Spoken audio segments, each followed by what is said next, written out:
अमित जी, जब सीए का बिल पारित हुआ था तब उस वक्त थोड़ा हिंसा का माहौल बना था देश में। कुछ आप लोगों को कोई इस बात की चिंता है कि इस बार भी बहुत कुछ हिंसा अच्छा हो सकती? किया आप सीए निकाल दिया। मैं चाहता था कोई पूछे, कोई पूछता नहीं था। आपने पूछ ही लिया, अच्छा हो गया। भाई पूरे देश के सामने ढिंढोरा पिटा राहुल गांधी एंड कंपनी ने कि सीए से मुसलमानों की नागरिकता चली जाएगी। अब सीए पूर्णतया लागू होने से 2 साल हो गए। मैं राहुल गांधी को सार्वजनिक चुनौती देता हूं, एक भी मुसलमान की अगर नागरिकता गई है तो हमें बताएं। पूरे देश को कांग्रेस पार्टी ने गुमराह किया, इनके इंडी अलायंस वालों ने गुमराह किया है। मुसलमानों की नागरिकता चली जाएगी, नागरिकता चली जाएगी, नागरिकता चली जाएगी, और देश में हिंसा कराए। यही जिम्मेदार है हिंसा के लिए। तो इस बार नहीं लगता आपको कि ऐसा कोई डर? कुछ तो समझे होंगे।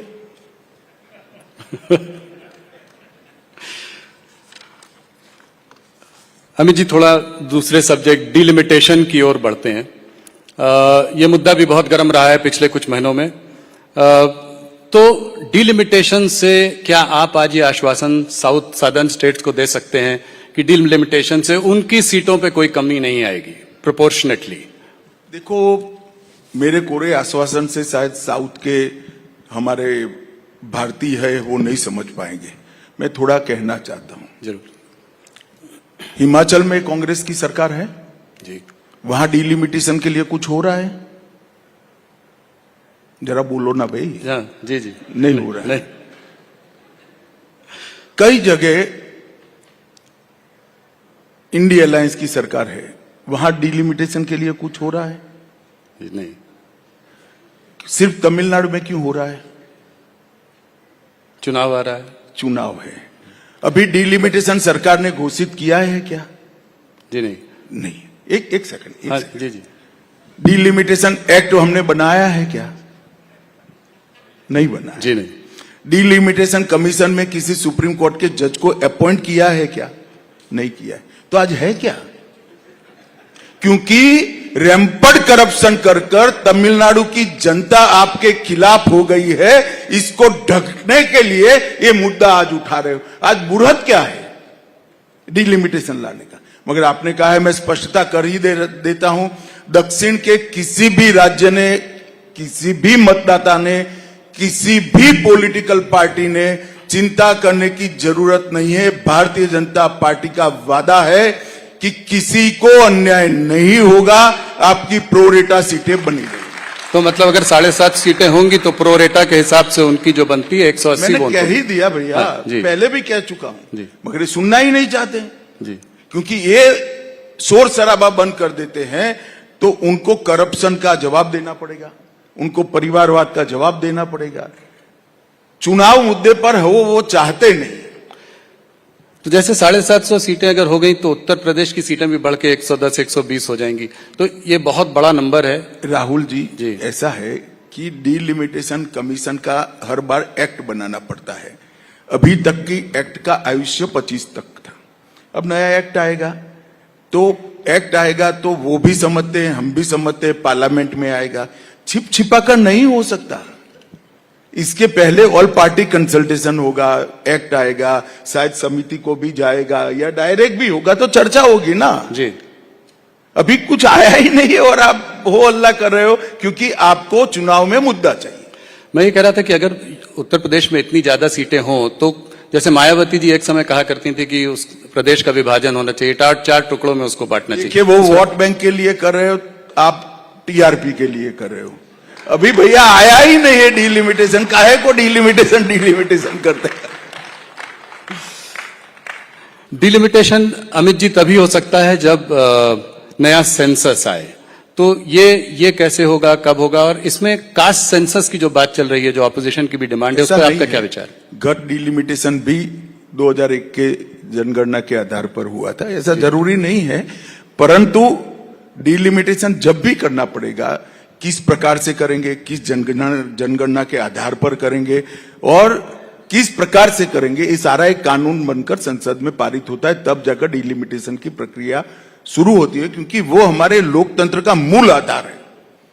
जो लोकतंत्र को सत्ता तय करने का कॉलेजियम है, हमारी संसद है, हमारी विधायिका है, वो वहीं से चुनकर आती है। तो उनकी कॉन्स्टिट्यूएंसी का डिजाइन करना इससे बड़ा महत्वपूर्ण कार्य लोकतंत्र में और कोई हो नहीं सकता। वो पार्लियामेंट के कानून से, और पार्लियामेंट के कानून को राष्ट्रपति महोदय के अनुमोदन के बाद ही होता है, और उसमें कोई पार्टी इन्वॉल्व नहीं होती है। इसमें सुप्रीम कोर्ट के एक जज इसकी अध्यक्षता करते हैं। जी अमित जी, एक और बड़ा मुद्दा आप लोगों का रहा है वन नेशन वन पोल। काफी चर्चा भी हुई है, उसमें आपने काम बहुत किया है। ये कैसे कर पाएंगे आप? इसको पारित करने के लिए आपको 2/3 बहुमत की जरूरत है, तो और कौन सी पार्टियां जुड़ सकती हैं आपसे? इस मुद्दे को कैसे इस कार्यकाल में इसमें हम कुछ देखेंगे क्या? देखिए भाई, आप तो ऐसा सवाल कर रहे हो, गांधी जी ने देश को आजाद करने की मांग की, तो वो कोई पूछ लेगा उनको कैसे करोगे भी, अंग्रेजों का राज है।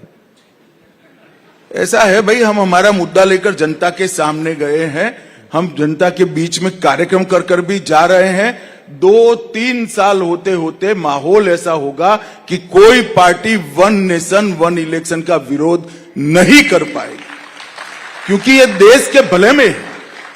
कोई मुझे बताए कि बार बार चुनाव कर कर खर्च कर कर हम क्या करना चाहते हैं इस देश में? एक साथ चुनाव क्यों नहीं होना चाहिए? कारण क्या है? ये कहते हैं संविधान सम्मत नहीं, कोई आर्गुमेंट नहीं करता, एक वाक्य लिख कर दे दिया है, बोले रखते हैं संविधान सम्मत नहीं। कैसे संविधान सम्मत नहीं? और नहीं है तो आपने 3 चुनाव कैसे कराए? जी, कांग्रेस पार्टी ने जब तक सरकारें तोड़ने की शुरुआत नहीं करी, उनकी सरकारें आती थी, तब तक तो सभी चुनाव एक साथ करे, और 2-3 राज्य 4 राज्य नए बन गए, इसके चुनाव आगे पीछे हो गए। तो वो एक साथ करने के लिए असेंबलियां डिसॉल्व कर दी कांग्रेस ने। वही कांग्रेस पार्टी ये कह रही है कि लोकतंत्र के विरोधी है। 7 राज्यों के असेंबलियां डिसॉल्व कर कर वन नेशन वन इलेक्शन कराया था, और आज वही विरोध कर रहे हैं। जनता वो मानते हैं, ऐसे नहीं सोचती है। जनता के अपने के सोचने के तरीके, कुछ नेता ऐसा मानते हैं कि मैंने कह दिया तो बस जनता मान गई, और फिर परिणाम आते हैं तो कहते हैं कि भाई ईवीएम में गड़बड़ हो गया। एक्चुअल में भैया आप जो बोलते हो वो जनता मानती नहीं है। अभी तो कह रहे हैं महाराष्ट्र का इलेक्शन भी जो है उसको भी चोरी कर लिया आप लोगों ने।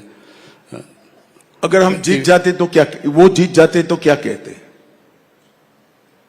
हम तो वो है 10 साल, हमारे 10 साल में इनकी तेलंगाना सरकार बनी, चेन्नई में सरकार बनी, बंगाल में बनी, हिमाचल में बनी, वो कैसे बनी फिर? तो कांग्रेस की बात हो रही है तो एक सवाल यहां पे आपसे पूछना चाहूंगा। ये एआईसीसी का सेशन चल रहा है, उसमें जो खबरें हम पढ़ रहे हैं, देख रहे हैं, जो वहां से निकल के आ रही है, तो उसमें लीडर्स का मानना है 2 तरीके के थॉट्स हैं। एक तो ये है कि मोदी को गाली दो, मोदी के खिलाफ भाषण देते रहो, मोदी के पीछे पड़े रहो, और दूसरा कुछ नेता ये मानते हैं कि आप अपनी ऑल्टरनेट सोच, अपना विजन भी सामने लोगों के रखें। आप क्या कहना चाहेंगे इस पर राहुल? देखिए, इसका मतलब है कुछ तो समझ वाले लोग अभी भी वहां बचे हैं।